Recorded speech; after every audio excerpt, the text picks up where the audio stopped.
о проведении специальной военной операции. Why did Putin pay $10 million to American YouTubers? Спасибо.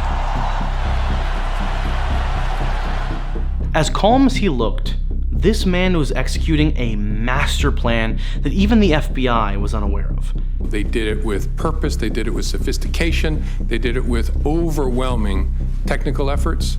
And by the time they realized the ugly truth, it was too late. Ukraine is the enemy of this country. Ukraine is our enemy.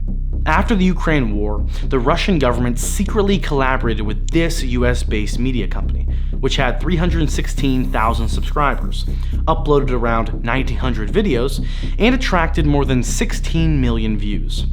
Now, their objective was to spread hatred against Ukraine and to justify Putin's actions. Trump, remember what they've done to you. Remember what they were trying to do to you. And please, please destroy these people once you get into office. Surprisingly, Putin's master plan worked really well. That's because not only did the US government become motivated to block billions of dollars of aid to Ukraine. Another major development tonight, Republican senators blocked a White House request for more than $100 billion in emergency aid, primarily for Ukraine and Israel. But also Vice President-elect J.D. Vance warned the Ukrainian president to stay away from America. I don't appreciate Zelensky coming to this country and telling the American taxpayers what they ought to do. He ought to say thank you to the American taxpayers.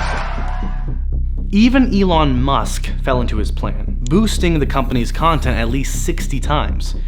Sure, this channel has been banned from YouTube after the US Department of Justice filed a case against this company, but this is not the first time Putin orchestrated a master plan. If we rewind back to the 2016 interference in the US elections, The Russians interfered in our election during the 2016 cycle. it seems there's something bigger going on between the two of them.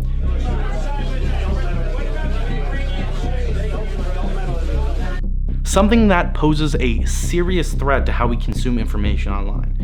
Maybe Tucker Carlson is funded by someone we don't know, or Joe Rogan with his laid-back and relaxed podcast is waiting to be investigated by the FBI. So I want to find out how this mysterious-looking man successfully conducted this operation in the most powerful country in the world. And what is he up to next? Why did Putin pay $10 million to YouTubers? When a news channel presents itself with a unique logo and a powerful presentation, it automatically convinces us to believe what they say. Sure, it is recommended to double-check the information we consume. However, since we often don't have the time to dig deeper, this is where scammers take advantage of our lives. The news channel you are looking at is owned and controlled by the government of Russia. And to prove this fact, Vladimir Putin himself appeared to make things clear. Now, for 2 decades, RT News, also known as Russia Today, consistently followed what the Putin government directed them to say. Unfortunately, after the Ukraine war, this news channel was hit with the biggest blow in its history. The UK's broadcast regulator has revoked the license of the Russian government's RT channel. In pursuance of the economic sanctions imposed against Russia, RT News subsidiaries were completely banned from the United States, UK, Canada, and the entire EU. This sanction may look small for the rest of the world, but for Putin, it was everything. It was the source of their world power, their reputation, something that was helping shape a positive culture about Russia worldwide. However, as they were now banned from spreading their message worldwide, they decided to execute an operation that no one saw coming. An operation that will not only convince Americans to justify Putin's actions against Ukraine, but it will also operate in their own country. And to execute this mission, the task was handed over to Kostiantin and Elena, the 2 Russian employees of RT News. But why convince Americans in favor of Putin? Why not influence the uninformed Ukrainians in Russia's favor? It would have been much easier, right? Well, despite being the most powerful country in the world, the US is always ready to support a weaker nation. This is why, within the first year of the Ukraine war, the US provided more military support than all other countries combined. Nothing else matters unless our bullet is going where we want it to go. Many of the Ukrainians only signed up after Russia's invasion. Some have next to no experience firing a gun. Fire! So, if Putin can target the American audience and convince them to stop supporting Ukraine, then half the war is already won. That's because an American influencer will first influence the conservative Americans. Then conservative Americans will influence their local politician. And the local politician in return will do anything to keep his voters satisfied. It's like an interconnected chain that automatically activates when executed by the right individual. And to make this mission successful, the 2 Russian employees were ready to spend $10 million. After the Ukraine war, Kostyantin and Elena contacted a Tennessee media company called Tenet Media. Now on their website, they simply describe their company as a network of heterodox commentators that focus on Western political and cultural issues. In addition, on the papers, the founders of the company were mentioned: Canadian YouTuber Lauren Chen and her husband, Liam Donovan. But in the background, every piece of content that was uploaded on YouTube, X, TikTok, Facebook, Instagram, and the Canadian online video platform Rumble was funded by the 2 Russia Today employees. In a 2021 Discord message shared with the US investigation, the Russia Today employees were also caught discussing the payments from the Russian government. On page 6, paragraph 3 of the indictment, the message said, "So we are billing the Russians from the corporation, right? Also, the Russians paid. So we are good to bill them for the second month, I guess?" The situation worsened when the Russian employees took control of the company's hiring process and offered $5 million a year to American political commentator Tim Pool. Now, considering Tim Pool for the job was a great move, he has over 1.3 million subscribers and attracted an average of 30 to 40,000 views daily. However, commentator Dave Rubin, who was also part of this project, was not convinced. Despite demanding $5 million a year, he asked Tenet Media, who is the official investor of this project. I'm commentator number 1 in the indictment for people that want to read it. I'm the one that asked for more information. This is mentioned on page 11, paragraph 4. Commentator 1 would like some material about Mr. Grigorian to learn a bit about who commentator 1 would be working with. But all Tenet Media could share was this fake profile of a millionaire, Edward Grigorian, whose face was blurred. They sent me what I think now it says is a fake AI bio about this guy with a picture. Maybe you guys have it over there. It's fancy.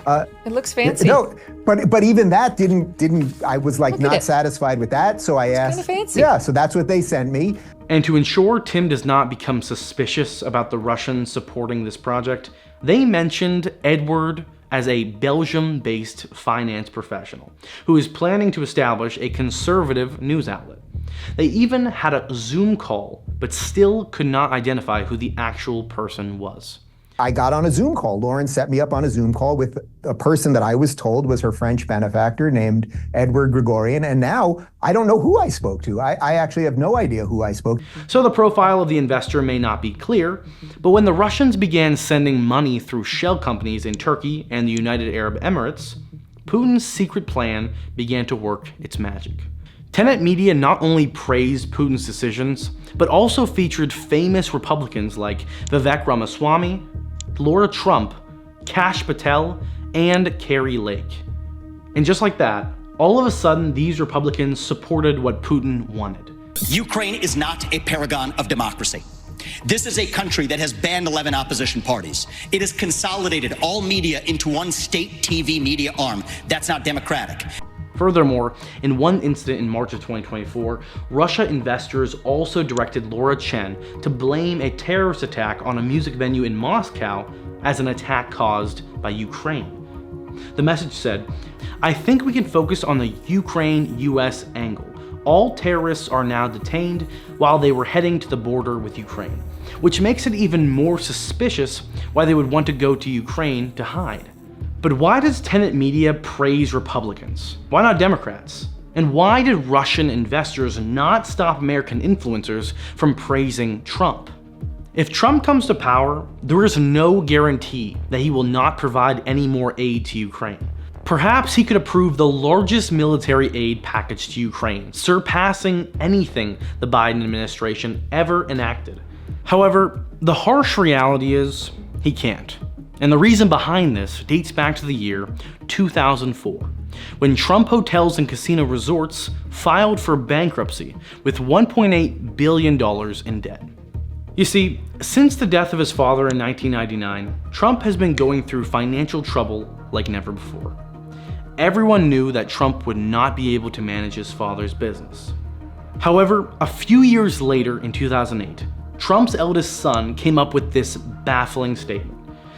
The Trump organization was prospering again, and Russians make up a pretty disproportionate cross-section of a lot of our assets. So, after being saved by Russian investors during the most difficult period of his life, Trump now owes Putin for what he is today. Sure, he says, "I have nothing to do with Russia, no deals, no loans, no nothing." Nonetheless, according to a 2017 report by Reuters, which also went through public documents and corporate records, it was discovered that at least 63 Russians with Russian addresses purchased around $100 million worth of assets in 7 Trump-branded Florida luxury buildings. So, maybe Trump and Putin have a secret partnership, or maybe not. But the way Putin successfully conducted this operation has put a permanent dent in who to trust when consuming information online. Most importantly, after Trump winning the presidential election, it seems Putin's strategy perfectly worked in his favor. That's because the damage of influencing Americans has already been done. And it seems that Trump is going to do exactly what Putin always wanted. So, what are your views about Putin paying $10 million to American influencers? Do you think he is secretly targeting our favorite commentators? Let us know in the comments below, and don't forget to subscribe to the channel and press the like button if you enjoyed this video. Thank you so much for watching, and I'll see you in the next one.